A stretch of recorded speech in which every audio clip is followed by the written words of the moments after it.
The average Sydney first home buyer is 36 years old. It sounds crazy, but we're going to tell you 3 hidden kickbacks that every first home buyer needs to know, and it will shave off years and years to getting into your first place state.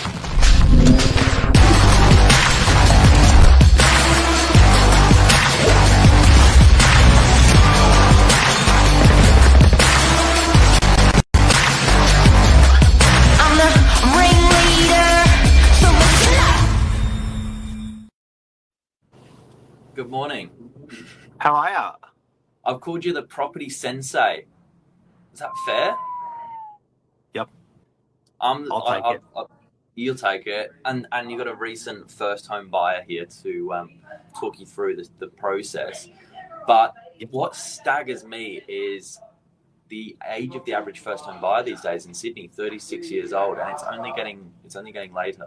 Can you just pop out for a second, just tell the guys to keep down a bit? I can't hear you, seriously. Yeah, I think they've just walked up the stairs. Just pop out.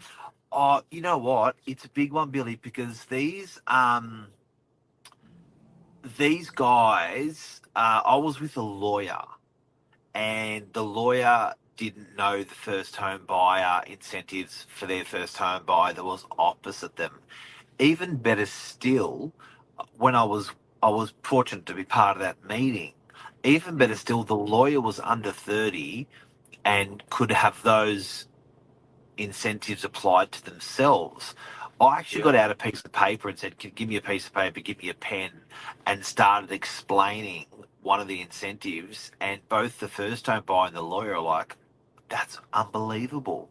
I'm like, man, who is the lack of education out there in the marketplace for a first home buyer. I know it's hard for first home buyers, but it's even harder when it's difficult to find the information on incentives, and I call them kickbacks because they're great. They're a hack. They're cool, and not everyone knows about it. It's not a given. So the government's just cutting checks for people that are first home buyers, but there's hoops that you have to jump through, and some of this stuff you've got to start early. So by the time you're ready to buy something, it's too late to take advantage of some particular incentives that the government offers. You need to know now. You need to plan now for a first home buyer, even if it's 3 years away. You need to start putting some triggers and chocks in place to get the absolute best out of all of your incentives. I.e., the super saver one is one that I was explaining to both the first home buyer and to the lawyer. Do you want to talk through that, Billy Bob? Yeah, well, you said it right. I reckon 2 to 3 years is the perfect time whilst you're saving your deposit to start looking into these. If that's your intention to buy a property, that's the first golden rule. The second thing is there's a big difference between the incentives and the assistance schemes. They kind of go hand in hand, and as a first home buyer, you're eligible for both. So the first one, if you want to cut to the first one, the assistance scheme is the stamp duty concessions. So under $800,000, you pay 0 stamp duty. Under $800,000, it's 0, which is a $32,000 saving approximately. It's huge, $32,000. And that's great because that's you already cash. Imagine that money in a bag, in a briefcase.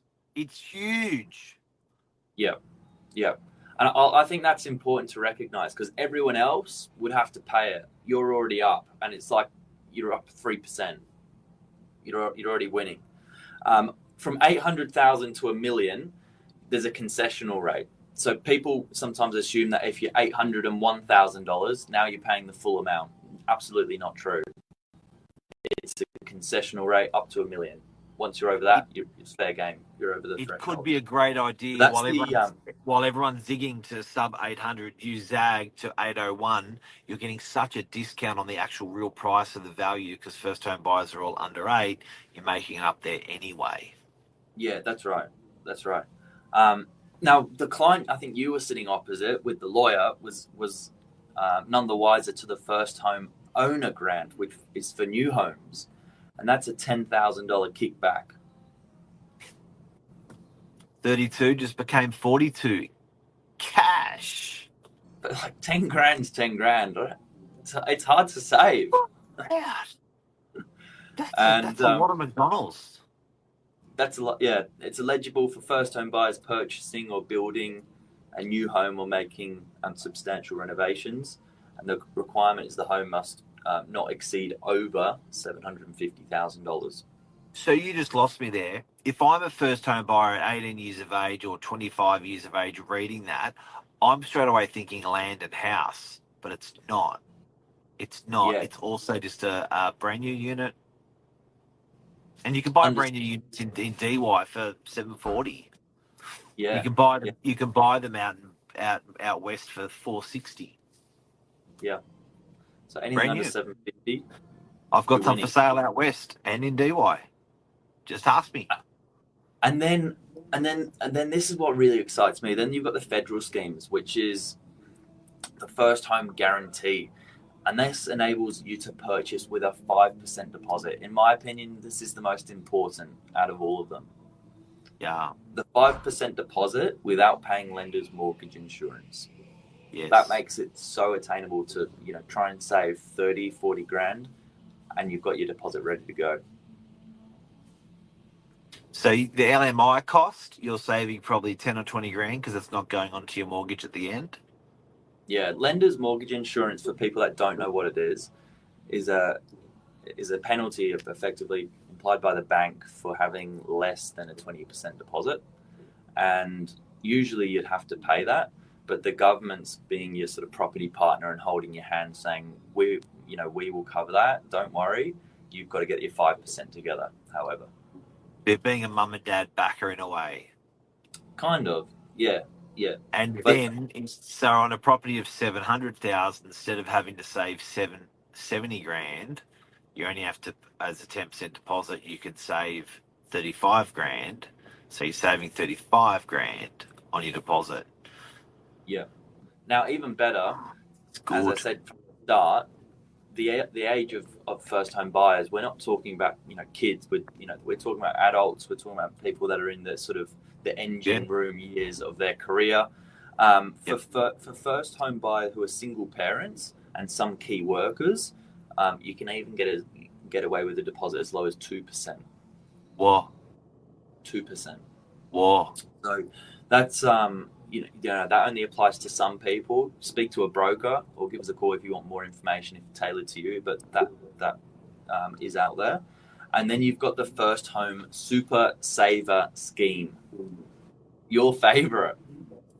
Yeah, it's my favorite because you're not going to understand it. No one understands it. No one gets it. No one uses it. I even said to the lawyer, highly transactional lawyer, when I was sitting opposite them the other day, I said, how many people in your highly transactional office have taken up this?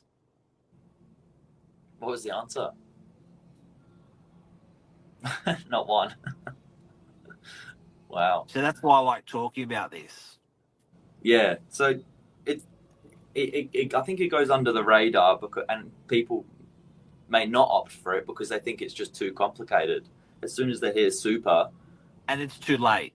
By the time that actually gets explained to them, work it out, they're like, anyway, I can't do that now. Yeah. So this allows first home buyers to withdraw up to $50,000 of voluntary super contributions to use as their deposit. And the saving there is the difference in tax.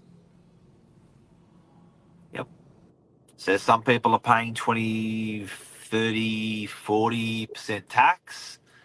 Throw it into your super, 15%. Yeah, it's amazing. So when I was opposite this lawyer, I said, what do you get paid? Don't say that. I said, what tax rate are you on?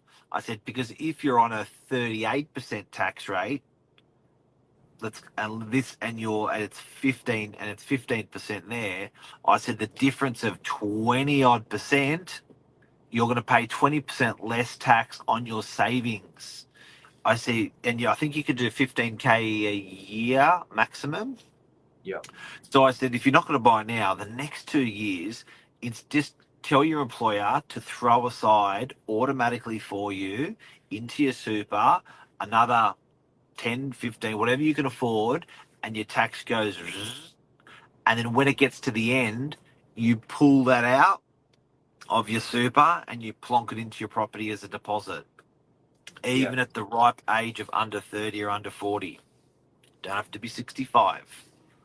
Well, if you're gonna dedicate 2 to 3 years for saving for a house, take this opportunity because it's 50% quicker than saving the same amount in your bank account, in your Yeah, personal well, name. my little Jade, my daughter, she's That's doing nursing at the moment, and living at home, and it's like you want to save faster, 10-20% faster, do it this way.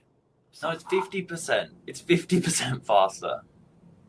Not on the principle. But it's rapid how quickly it On adds on up. on tax, you're saving twice as fast, but on the whole principle, it's Yeah, not a yeah. 50% increment. Yeah. But Don't get me it on maths. excites Don't get me on maths, Billy. Don't get it me on maths. excites me. You know you won't catch me on maths. The sensei, the property sensei. But this is exciting stuff. So if you haven't looked into this, but you're thinking of buying in the next 2 to 3 years, start planning Yes. because you can't do this at short notice. It needs to be methodically mapped out. Guys, work the system. Work the system. Work the incentives. It is so hard to buy a property as a first home buyer. It's so hard to buy a property in Sydney. But if you're not doing the basics of working the system, don't complain. I don't get it. So work that system, get these incentives. First of all, understand every single incentive out there for you as a first home buyer. And don't understand it when you're ready to buy. Understand it when you're not ready to buy now, and put those bricks down, those pavers down for the future, for the next 2 or 3 years, to get you ready for that first home. And if in doubt, call your local real estate agent, call us and say, hey, I just need 2 minutes of your time to explain this to me. We'll go karate chop, give you all the information and the links that you need, and you're on your path. Yeah, and share this with someone. I'm sure you probably know someone who wants to buy a place in the next that's 2 right. to 3 years. Share it with them. Save it, share it, distribute it, bang, boom. It makes the impossible possible. I genuinely believe it's impossible to buy a property without help. And I'm not talking about mum and dad giving you help with the money itself. I'm talking about these incentives and assistance schemes. There's a wrap. That's the end of the show. Have a good day. You take care. See you, Billy Bob.